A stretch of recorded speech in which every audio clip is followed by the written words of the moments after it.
UK की तारीख में सबसे बड़ा ऑपरेशन शुरू किया जा रहा है ऐसे लोगों के खिलाफ जो कि यूके में इलीगल तौर पर काम कर रहे हैं। और यूके होम ऑफिस की रिपोर्ट में ये बताया गया है कि इस सारे ऑपरेशन में 5 मिलियन पाउंड खर्च आएगा, जो कि लोगों को पकड़ना, छापे मारने, डिटेन करना और फिर उनको उनके मुल्कों को वापस डिपोर्ट करना। अब तक कितने लोगों को पकड़ा जा चुका है, कितने रेड किए गए हैं और कितने लोग डिपोर्ट किए गए हैं, सारी तफसीलात जो है ना वो सामने आ गई हैं। अथेंटिक रिपोर्ट्स आपके साथ शेयर करने लगा हूं, इसलिए वीडियो को जरा ध्यान से देखिएगा। और इसी वीडियो में एक ऐसा वाक्य भी आपको बताऊंगा कि जो एक पाकिस्तानी अपनी फैमिली के साथ यूके में था, फिर उसके साथ अभी क्या हो रहा है और उसका अंजाम क्या हुआ, जो कि उसने वहां पर असाइलम किया हुआ था। अब बात करेंगे सबसे पहले, इस ऑपरेशन का नाम रखा गया है ऑपरेशन स्टर्लिंग।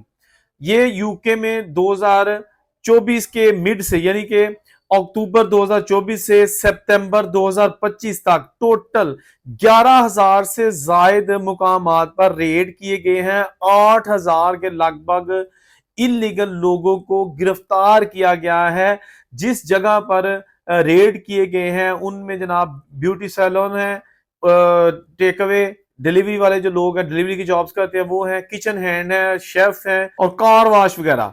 तो ये वो सारे जॉब सेंटर्स थे जहां पर टारगेट किए गए हैं। और अब तक जो इलीगल लोग वर्क काम करते हुए पकड़े गए हैं उनकी तादाद 1,050 है, जिनको उनके मुल्कों में डिपोर्ट किया गया है। और यूके की जो होम मिनिस्टर शबाना महमूद साहिबा, उनका भी कहना है कि ये सारे इकदाम इसलिए किए जा रहे हैं कि इलीगल इमिग्रेंट्स, खास तौर पर जो छोटी किश्तियों से फ्रांस से यूके में दाखिल होते हैं, उनको डिस्करेज करना। क्योंकि जब ये यहाँ पर यूके में आते हैं तो इनका पहला काम यही होता है कि इनको जॉब चाहिए होती है। अच्छा, एक चीज मैं आपको बता दूं कि इस वक्त जो यूके में जॉब की शरह है ना वो इंतहाई जीरो लेवल पर चली गई है। ऐसे लोग जो कि प्रॉब्लम्स आ रही हैं उन लोगों के लिए, ऐसे लोग जो कि वहां पर वर्क परमिट जिनके पास है लेकिन उनको जॉब्स नहीं मिल रही, लेकिन उनको जॉब मिल रही है जिनके पास वर्क परमिट नहीं है। उसकी रीजन ये है कि जिनके पास वर्क परमिट है उसको आपने पूरे पे करने होते हैं, 12 पॉइंट समथिंग जो उनकी पर आवर एक रेट तय किया गया है। लेकिन जो इलीगल या जिनके पास डॉक्यूमेंट्स नहीं होते, अगर वो बंदा काम करता है तो उसको 5-6 पाउंड एक घंटे के या फिर मंथली एक पैकेज बना लिया जाता है कि जी तेन 500 पाउंड मंथली देंगे या 700 पाउंड मंथली दिया जाएगा। तो अब जनाब ये सिलसिला जो है ना अक्सर हम बताते रहते हैं, लेकिन ये जो रिपोर्ट शाया हुई है ना यूके होम ऑफिस की जानिब से कि 11,000 रेड किए गए हैं, 8,000 लोगों को पकड़ा गया है और 1,050 लोगों को डिपोर्ट किया गया है। ये जनाब अब एक बड़ी शॉकिंग न्यूज है, क्योंकि इतनी ज्यादा तादाद में आज तक कुछ महीनों के अंदर रेड्स नहीं किए गए यूके की हिस्ट्री में, और ना ही इतनी तादाद में लोगों को जो है ना वो डिपोर्ट किया गया है। ऐसे लोगों को जो कि डायरेक्टली जो इलीगल वर्क करते हुए पकड़े जाते हैं। तो ये जो ऑपरेशन स्टर्लिंग है इसका आगाज हो चुका है। अब जो लोग यूके में इलीगल काम कर रहे हैं उनके लिए बहुत बड़ी खतरे की घंटी है, क्योंकि आने वाले दिनों में छापे मारने की जो तादाद है उसमें इजाफा होगा। फंड्स ऑलरेडी जो इमिग्रेशन इन्फोर्समेंट वाले हैं उनको अलॉट हो चुके हैं, ताकि वो जितने दिल करे एक दिन में छापे मार के लोगों को अरेस्ट करे। ये जो लोग पकड़े गए इनमें पाकिस्तानी, इंडियन, बांग्लादेश, नेपाली, ईरानी भी लोग शामिल थे, फिलिपिनो के लोग शामिल थे, वियतनाम के कुछ लोग शामिल थे, अफगानिस्तान के कुछ लोग शामिल थे और कुछ अफ्रीकन रियासतों के लोग शामिल थे। तो अब यूके में जनाब ये जो ना एक दूसरी तरह से आप कह लें कि ऑपरेशन स्वीप, ऐसे लोगों के खिलाफ जो इलीगल काम करते हैं। मैं एक नौजवान को जानता हूं जो कि यूके गया था अपनी बेगम के साथ, अभी इनका बच्चा भी कोई नहीं था।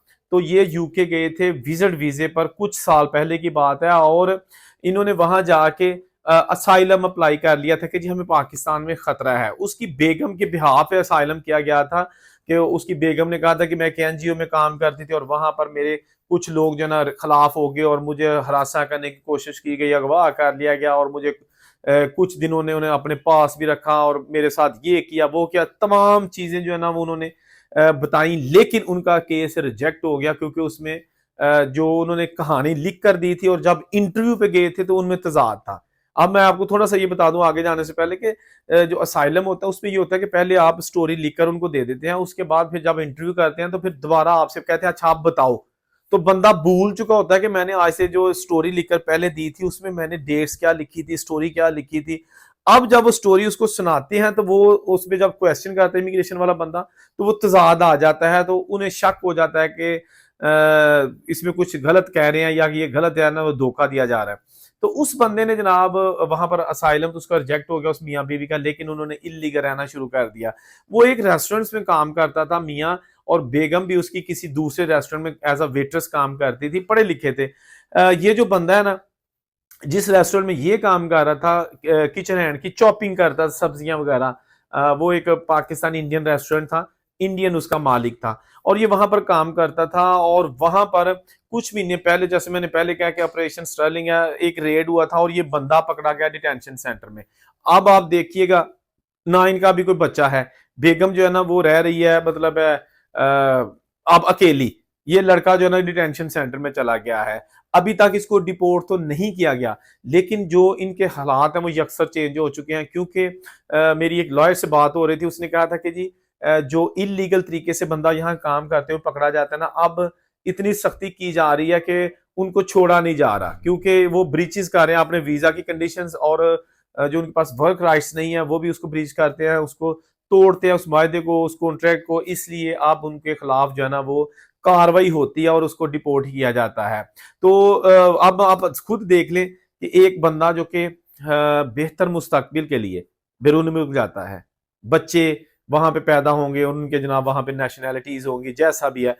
अब ये बेगम जो है ना, मुझे पता चला कि काफी जो है ना वो दुश्वार गुजार जिंदगी जो है ना वो गुजार रही है, क्योंकि अब जिस रेस्टोरेंट में ये काम कर रही थी वहां से भी जो है ना इसको निकाल दिया गया है, क्योंकि इसके पास डॉक्यूमेंट्स नहीं थे। तो बड़ी परेशान कुन तशवीशनाक जो खबर थी।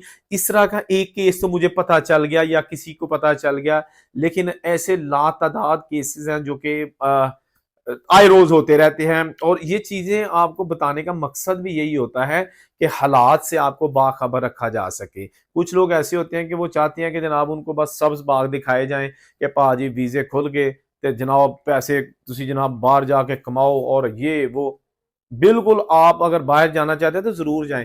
लेकिन मेरा ये बताने का मकसद ये होता है कि बाहर के हालात पहले देख लें। वहां पर जॉब मिलना मुश्किल है। क्या कहा मैंने? जॉब्स मिलना इस वक्त यूके में बहुत मुश्किल काम है, और सबसे बड़ा जो खतरनाक चीज है, अब रहायश भी नहीं मिल रही।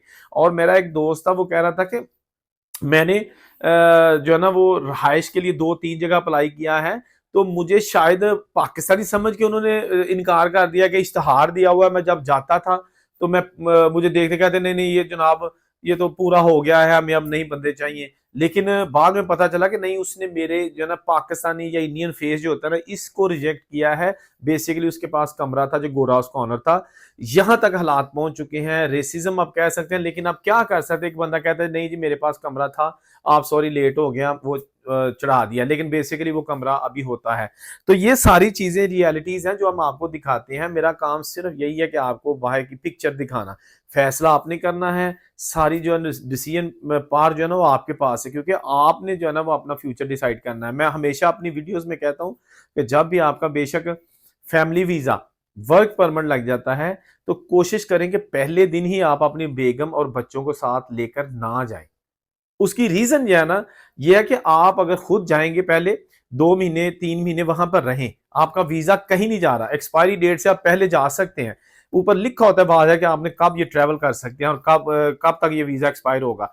तो वहां जाएं, वहां जाके अकेले बंदे होंगे किसी दोस्त के पास रह लें। दोस्त नहीं भी है तो जो लोग शेयरिंग में रहते हैं वहां पे स्टडी वीजे वाले या जो बैचलर्स होते हैं वो उनके साथ रह लें। वहां पर माहौल देखें, जॉब तलाश करें, गाड़ी अगर आपके पास वसाइल हैं तो गाड़ी लें, क्योंकि बच्चे आ जाएंगे, गाड़ी बहुत जरूरी होगी।